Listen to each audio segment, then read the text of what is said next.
First of all, I'd like to acknowledge that I'm here with Professor Brett Sutton, the Chief Health Officer, and I'll give you the outline of the numbers for the day and then take you through an announcement that the state is making with regard to encouraging our public service to get third vaccinated. So, the numbers: 28.3% of Victorians 18 and over have 3 doses. That's up from 27.1% from yesterday, so that's a pretty dramatic demonstration that things are happening, and they're happening quickly in the state. And Victorians are demonstrating that they're all doing the right thing by getting that third dose to keep themselves, their families and their community safe. We're steadily up to 1/3 of 18 pluses. We've got 1,486,577 people 18 plus that have had their third dose. Now that is 61,926 Victorians, 61,926 Victorians who've got their third dose yesterday across state sites, GP, clinics and of course pharmacies. 25,492 people were vaccinated yesterday at state sites, up from the 22,266 the day before.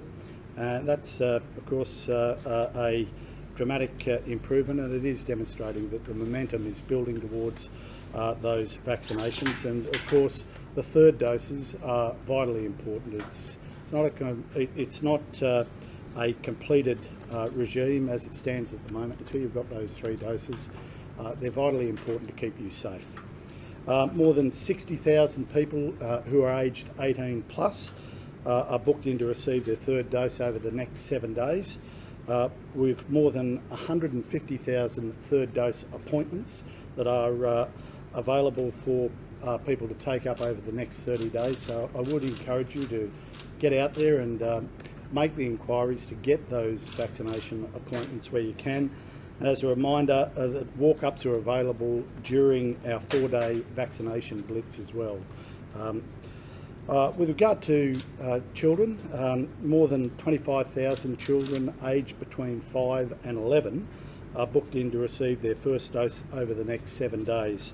And to them, to their parents, I know it's not necessarily the greatest fun you can have to get a vaccination, but it does demonstrate their parents and the kids' sense of community, and it really is a quite dramatic illustration of a belief that there are things that are important to them that go beyond their own self-interest. And I thank the kids for subjecting themselves to the vaccination regime.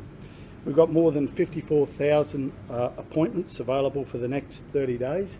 So parents with are already making appointments for second doses. We've got 7,146 children already booked in for their second dose. Reminder that from 5 to 11 years are bookings only, so no walk-ups for the 5 to 11 year olds. That's basically so that we can make sure that we've got the appropriate facilities and of course the appropriate doses available, and the people aren't mucked around when they've decided and committed to getting those vaccinations. Among people with COVID-19, 1,096 people in hospital at the moment. Now that's down from the 1,206 people yesterday. We've got 121 people in ICU, with 34 of those people on ventilators.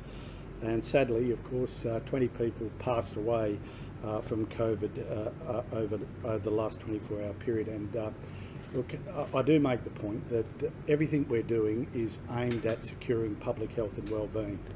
And the greatest demonstration of why this is important, why this matters, is there are 20 families without a family member as a consequence of the last 24 hours of this pandemic. This demonstrates that our priorities have to be public health, and our efforts have to be very much focused towards that. And to the families who have lost loved ones, you have the deepest sympathy and condolences of the state government. Now on the case numbers, 8,144 people reported their rapid antigen tests at the coronavirus.vic.gov.au/report website. A further 10,023 people received a positive PCR result from some 43,119 tests. And discussing this with Professor Sutton today, it looks like those numbers are coming down in terms of percentage positives, which is a good sign. And that gives us, of course, when we add those rapid antigen tests together with the PCR numbers, a tally of 18,167 positives. Now that's down from 21,966 yesterday. And these are 252,399 active cases on the combined measure. It's something like a 2-week period since we've had numbers as low as this. So things are hopefully demonstrating that we're getting beyond the peak. But of course, you probably want to talk to somebody who has a greater understanding of epidemiology and Professor Sutton than myself on that. So today we're also taking another important step to support our public sector workforce by providing paid time off for workers to be vaccinated with a third dose of the COVID vaccine. We're doing this because the health and safety of our public service, our public sector employees, and indeed the whole community is vitally important to us. We recognise that as an employer we do have a duty of care to our public servants, but they also have a responsibility to the community at large to make sure that they're not a source of infection in those interactions that they must necessarily go about in their day-to-day functions, and that's why, as an employer, we're taking this vital step. The change, of course, in conjunction with the vaccination blitz at sites like this in Sandown, makes getting your third dose earlier and easier than ever before. So our expanded policy will take effect immediately to help encourage and support Victorian workers to do the right thing by themselves, by their family and by their community, and get that third vaccine as quickly as possible. In addition, the strong recommendation to work from home and to study from home for adult education, if you can, also will remain in place, and this will continue to be assessed over time, but at the moment you'd appreciate we're not entirely through the challenges that the Omicron wave has thrown at us. I know people are tired, and I do very much, well, empathise with them in those circumstances, but I have to make the point that it isn't over simply because we wish it to be. And the threat is real, and it is apparent, and we have to take steps despite the fact that we're all tired, despite the fact that we've all essentially put an enormous effort into securing the protection of the community. It's not over. So let's keep our focus on doing what is necessary for our community. So in addition, of course, we know how important it is for our frontline workers to get vaccinated as soon as they can. And that, of course, includes our nurses, our teachers, our AMBOs, our police, our firefighters, and other public sector workers. So that, by our actions, are really demonstrating as a government that people do need to get these doses. Third dose if you're due for it. If it's been 3 months since your last dose, if you were jabbed in October, then you should be looking to get your third dose. But it's also a very clear demonstration of priority from the state government that we are expecting people to do the right thing, and we will do the right thing by them by assisting them in being able to get vaccinated. We've got, that's more than 300,000 people that we'll be giving time off to ensure that they can get vaccinated. The sort of people that we're talking about, it will apply, of course, to our full-time employees, but it'll also apply to our part-time staff, our casual staff who are long-term and regular casuals as well. Under those new arrangements, employees will have up to half a day, including travel time, to obtain a vaccination. We'd also call on private sector employers to do the right thing. I know they have been doing the right thing. I know that so many employers across this state take their responsibilities, both as employers and to their customers, seriously, I urge them to redouble their efforts to make sure that they keep their employees and their communities safe, and to do the right thing by at least matching the state government's effort in this respect. Can I also say the hours at major hubs like Sandown have been extended specifically for the Blitz, which will run from today to next Monday. And we've got more cubicles, we've got more staff, we've got more effort being directed, more vaccines available, and with the interval between the second and the third doses now, of course, at 3 months rather than 4, it's a great time to come out and get your jab. I was going to get my jab today, but unfortunately we're not on to a 4th jab yet. I got my jab as soon as I possibly could some 2 weeks ago. So if there's any of you who are brave enough to get your jab, I'd encourage you to do so if you, of course, qualify. And tomorrow and Sunday at 4 sites, including this one, we'll have the classic and much loved Australian ice creams. I'm sorry that we don't have them for you today, a golden gay time, and as a small token of our thanks to those who have done the right thing. I know there's been some concern about the cost of this. As a Treasurer, can I assure you it is a drop in the ocean of expenditure that the state has had to make in order to keep people safe. We've got a very warm weekend coming up, and we do have a responsibility to make sure that people are hydrated and that they keep cool in circumstances where they're fronting up to do the right thing by their community. The other sites to get an ice cream, just in case you're interested, are the Royal Exhibition Buildings, the Sunshine Hospital, and the La Trobe University Mundura. So if you're thinking about getting your 3rd dose, now's a great time to do it, and I've just told you where you can get an ice cream as well as part of the arrangements. So perhaps I've spoken long enough, and I'll hand over to Professor Sutton. Brett. Thanks, Treasurer. I can see the ice cream stampedes already. So the vaccination blitz has gotten off to a great start. We've seen a great response this morning and all through yesterday. There have been more than 36,000 bookings made over the 4 days. We did see an initial spike in online bookings, up 90% in the 24 hours on Tuesday, and up another 13% from Wednesday to Thursday. In the first 3 weeks of the year, 851,147 adults have had their 3rd dose, and 10,919 Victorians 18 and above have received their 1st dose. That's a big achievement for a lot of people. It's a reminder that vaccinations are still available for everyone. You can still make bookings for 1st, 2nd, 3rd doses, kids' doses.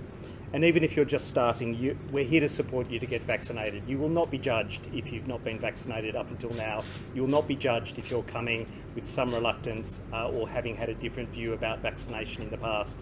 We will be delighted to see you. We'll be delighted to support you in getting vaccinated. And the teams here in Sandown and across the state are unanimous in being enthusiastic about being able to vaccinate people to protect everyone. There have been more than 130,000 5 to 11-year-olds who've so far received their 1st dose. That's more than 1 in 4 children already who've now had it. It'll climb to 1 in 3 very soon, perhaps even by next week. So in just 10 short days, that's nothing short of incredible. And really it's getting up to the levels that the United States are in for childhood vaccines 5 to 11, despite the fact they were one of the first jurisdictions in the world to start their kids' vaccine program. Australians, Victorians are absolutely fantastic in their enthusiasm and their understanding of what vaccines mean in protecting everyone. The same for boosters. We're now at booster levels that the US has, despite, again, having a relatively late vaccination program compared to them. But we're still seeing pressures. We know that there are still extreme pressures on our hospital system and will be for a few weeks yet. We're starting to see in our own hospitals the benefit of 3rd doses in protecting against serious illness, and similar patterns seen overseas. Simply that a 2nd dose of COVID vaccine may not be enough to keep you free of serious illness. Yes, it's protective, but that 3rd dose we now understand to be even more significantly protective against ICU dying, hospitalisation. As of Tuesday, more than 97% of people in our ICU wards had not had their 3rd dose. But another way of looking at that is people who've had a third dose make up 2.6% of COVID positive patients in ICU, but as of today they make up 20% of Victorian adults. Many didn't have a third dose because they simply had only just become eligible or weren't yet eligible. It goes to show, these ICU figures go to show just how much a third dose can mean in that additional protection. Unvaccinated Victorians do make up a considerable proportion of COVID-19 people in hospital. Again, despite being, if you look at over 70s, less than 1% of people are unvaccinated, and yet looking at the hospital population, a significant number, much more than 1% make up hospitalised patients. So book that third dose or come to a walk-up during the vaccination blitz sites. I've had my third dose, you've heard the Treasurer's had his, or visit GPs or pharmacists over this coming blitz period and beyond. And in the meantime, we should continue to do those simple things that protect us and our community. Keep getting tested. RAT tests increasingly available. We're delivering 50,000 per day. How many of those are used and getting tested, we're not sure, but the consumption of 50,000 a day suggests that there are probably around that number getting tested every day with RAT tests. So that's a terrific number to add to our PCR testing system that's doing another 40, 50,000 every day. Meet outdoors if you can. If you're meeting indoors, ventilate it to the fullest extent that you can. Open external and internal doors, open windows. Wear a mask and stay safe. Thank you. So if you've got any questions for either Brett or myself, feel free to fire away.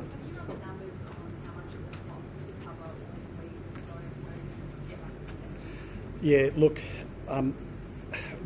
we've got, as an illustration, what happened when we provided these arrangements for the second jab. So these are really just an extension of those arrangements.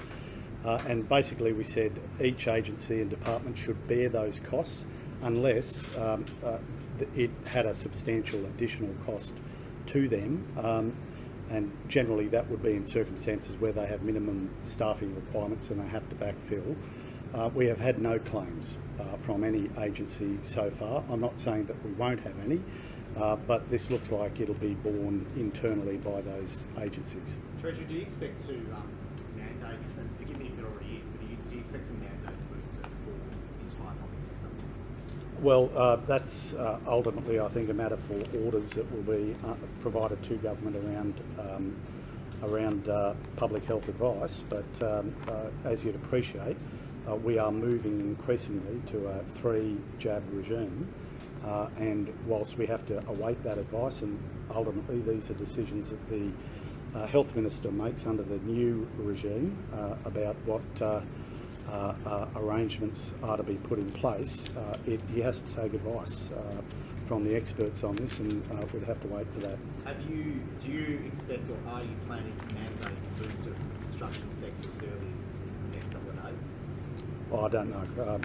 It's certainly nothing that I'm aware of, and I think certainly from government's perspective we are looking at how the third regime will be applied. Increasingly it is a regime that should be treated much the same as a second dose was. So our expectation is that people should do it.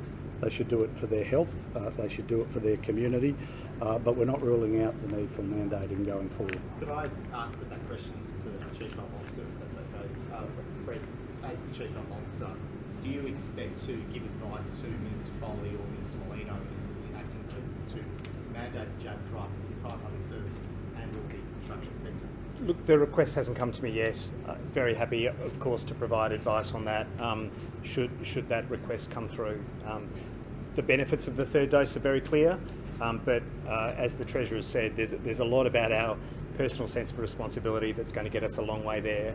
So the question of a mandate isn't a settled one necessarily, but very happy to obviously assess that and provide advice if requested. Just over 1 million Victorians are eligible to get the booster shot but haven't done it yet. Is there, from what you're saying, hesitancy, or people are just waiting for holidays to be over? What's the hold up with that group? Yeah, I don't think there's a great deal of hesitancy. I think we can always do more to provide that clarity of understanding about what the benefit is. Clearly, we had a lot of protection from 2 doses with all our previous waves, including Delta. Omicron changed the game a little bit. It got around that 2nd dose protection, both in terms of the severity of illness that it could cause in vaccinated individuals, and it swept through. Many of us have become infected with Omicron in the last few weeks, and all of us know someone, I would hasten to add, that are either isolating because they've been cases or quarantining. So I think people understand that a booster dose is that additional protection that we really need now, especially with Omicron, but we can do more to get that message out. I don't think people are opposed to the idea of boosters. Maybe they don't feel that sense of urgency, but we know what it means for our health system to have that additional protection, and we know what it means for individuals to have that booster dose, that 3rd dose. Do you think people are waiting because they've had COVID, but they're now perhaps going to wait 3 to 6 months? I think there are some. I mean, we've provided advice, and it's been clarified recently that as long as you're recovered from acute illness, you really can get that 3rd dose. ATAGI, I think, will give more formal advice in coming days about whether you should get it as soon as you've recovered or whether it should be at 1 month or 2 months. It might be that you prime the immune system more if you wait just that little bit longer. You don't have to wait 6 months after infection. You don't have to wait 3 months, in my view. So I think you can get it when you're recovered, but ATAGI might give some formal advice on exactly the best timing for it. Just on that. Sorry, Professor. Just to follow on from that question, do you think there's been a sense of apathy that's emerged in the Victorian community about getting 3rd doses, maybe because people don't believe Omicron is as serious an illness? Yeah, look, I don't know that I'd characterise it as apathy. I think, part of the messaging about Omicron has been overly simplified. There is a nuance here. It is less severe than Delta, that's for sure. But it is not a mild virus. We've got record numbers of deaths in New South Wales. We've got deaths in Victoria that are reaching the kind of levels that we had when we had an entirely unvaccinated population. And so at a population level, it remains a dangerous virus. For the individual, for the one person who's received 2 doses of vaccine, it's not going to be as severe an illness. There's no question about that. But it's still killing people, and it's still putting people in hospital, including those who've had 2 doses. So you're right, there might be less concern as there has been previously, and certainly we've gone through a couple of years where we had a really heightened level of sensitivity about this virus. That will change, and it's appropriate for it to change. We're taking the bite out of this virus by virtue of the very high vaccination coverage we're getting, but we can and should do more because there are people who have significant underlying conditions, there are people who remain vulnerable and who'll end up in hospital. So I can't emphasise enough, get that 3rd dose. Do you think that makes it sort of more challenging in the sense for the state because the risk assessment by individuals has changed? We're not as risk averse perhaps about this strain, yet the risks for the state are just as big or bigger than they were previously?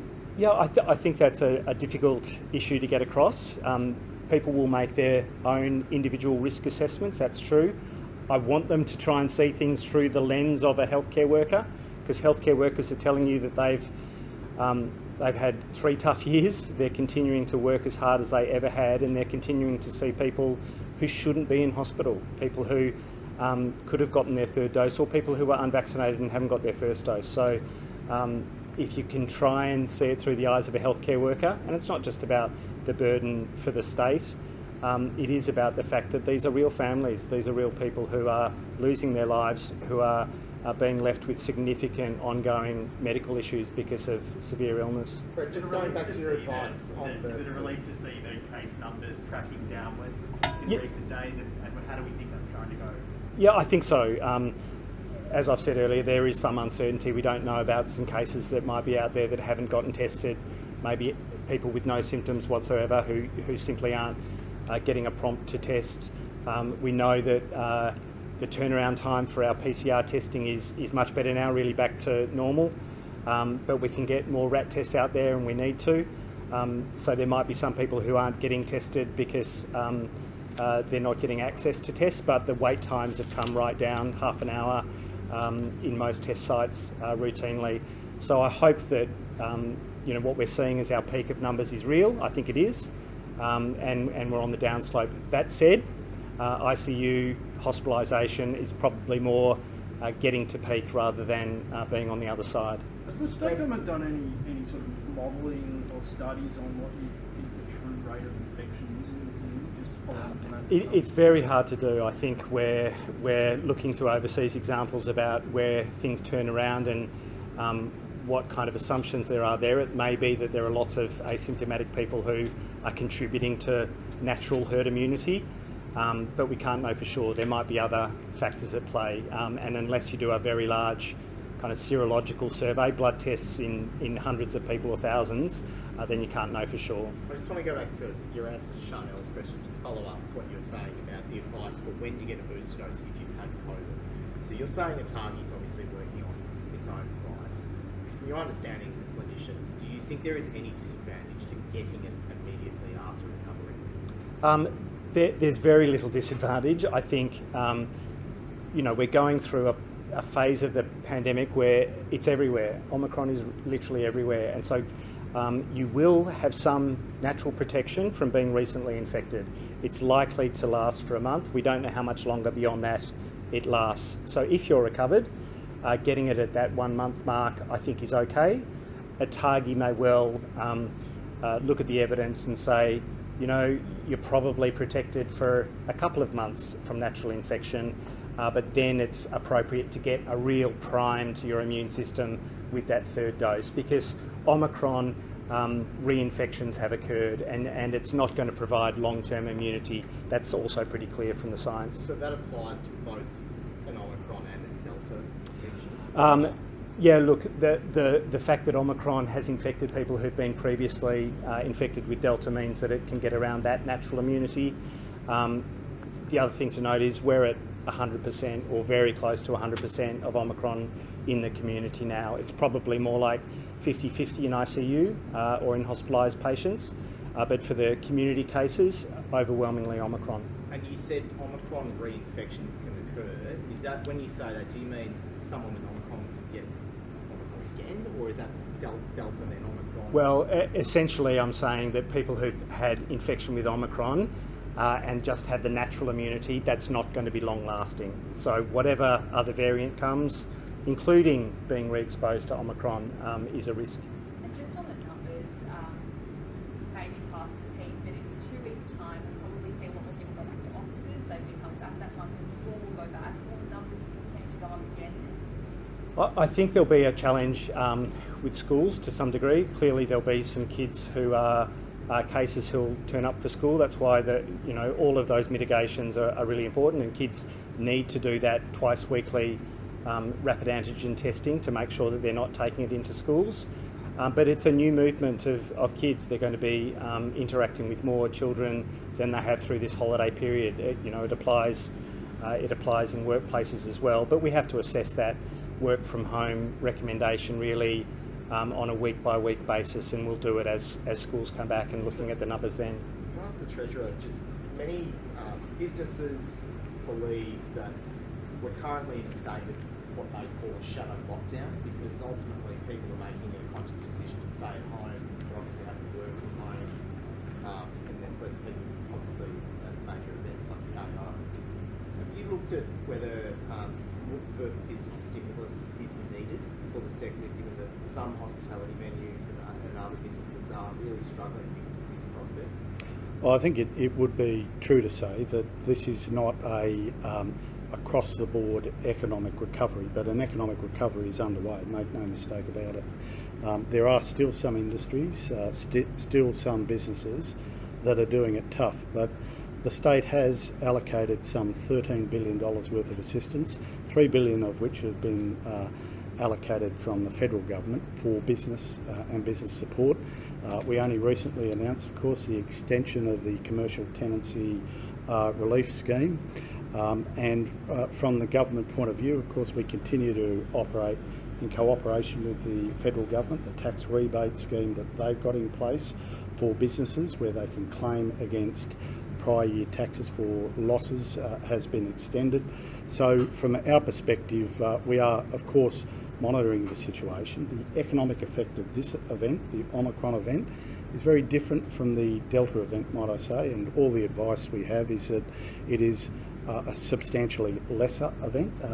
We were losing about $800 million a week out of the Victorian economy.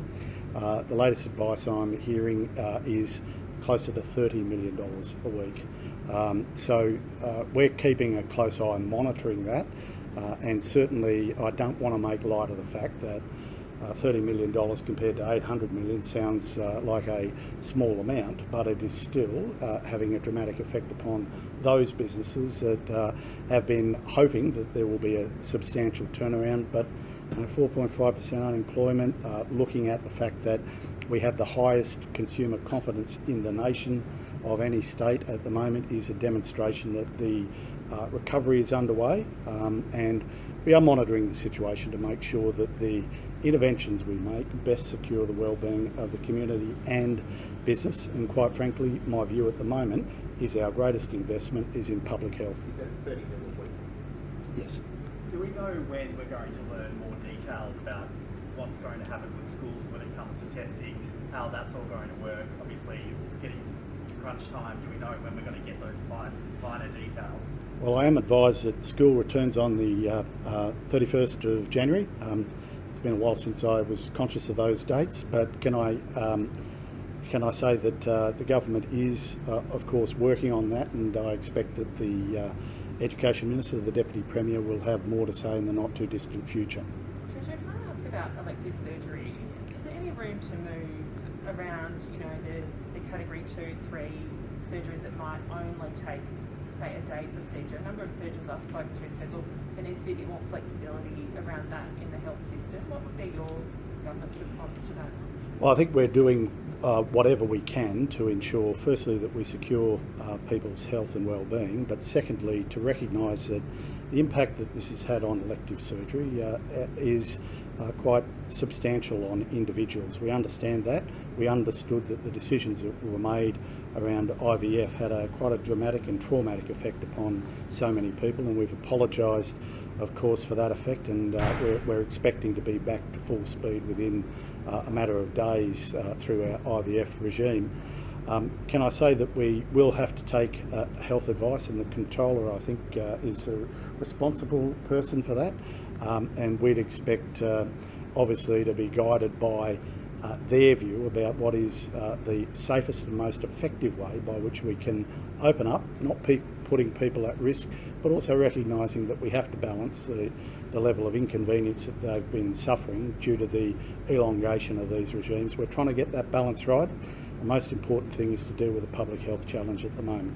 Are you pleased that the Australian Grand Prix have made the decision of no vax can't come to Australia? There's no exemptions at all, given what we've seen with tennis? I am. I think we've been pretty clear as a government that we think that everybody should get vaccinated. That's the reason we're making the effort that we are today.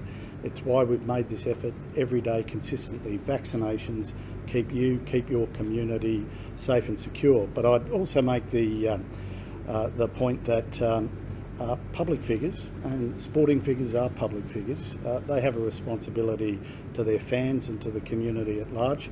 I'm pleased to see that the federal government has been pretty emphatic in their views about this. It's coalesced since the Djokovic incident, but I think it's clear, and it's in the public's interest that that clear messaging is put out to anybody wanting to come to this country, that you have to be fully vaccinated. Can I just ask the Chief Health Officer's view on the earlier elective surgery issue that surgeons have been raising with us? Is there any flexibility or room to move from the current plan to allow potentially day procedures that might not tie up beds for a prolonged period? Is there any working on that or thinking about that? Yeah, it's not a matter for me. I think from a public health transmission of illness perspective, I'm comfortable with an assessment of the ability of some areas of surgery to come back online, but it's for the State Controller Health, the Secretary of the Department, on advice from the clinical team to really go by a case-by-case assessment. I think there is an opportunity to review on a case-by-case basis, and they'll provide advice to him on that. But on that, I think the Health Minister's announcement the other day, they were able to resume IVF based on your advice. No, it wasn't specifically my advice to resume IVF. It was that I really had no concerns about the resumption of IVF from a public health perspective. But it was in addition, it was the State Controller for Health who advises on elective surgery matters. So can you advise, if they consulted you on what could resume? So again,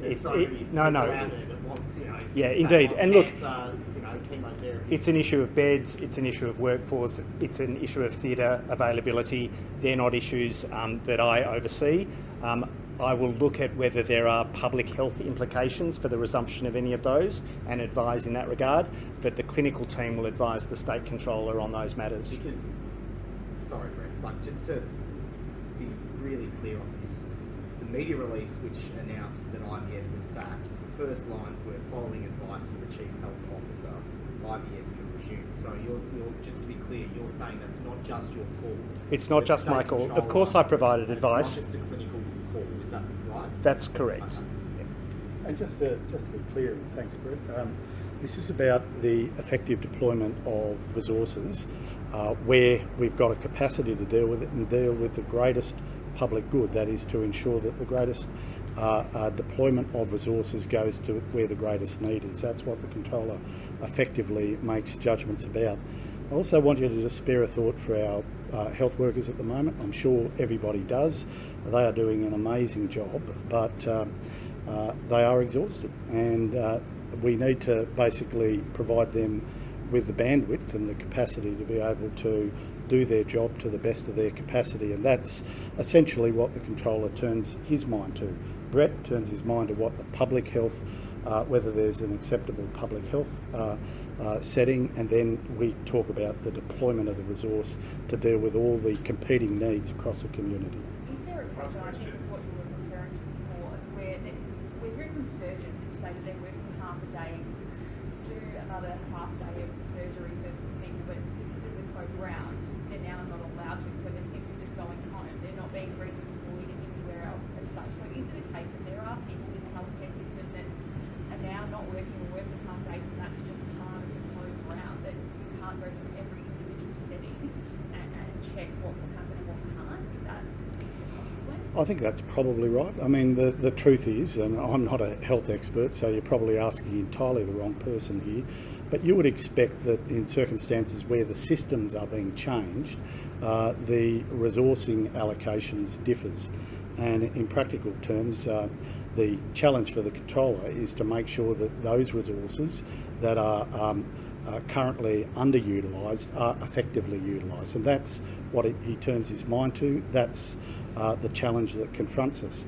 The other challenge that confronts us is a lot of the procedures that we're talking about are very substantial procedures. They are not simply convenience procedures that people are undergoing, and we do recognise that this has a substantial inconvenience against people, their well-being and their livelihoods. So we are trying to get that balance right, but you would appreciate in a highly volatile environment, highly dynamic and changing presentations of this virus, choices have to be made, and these choices are being made as best we can in the interest of the community at large.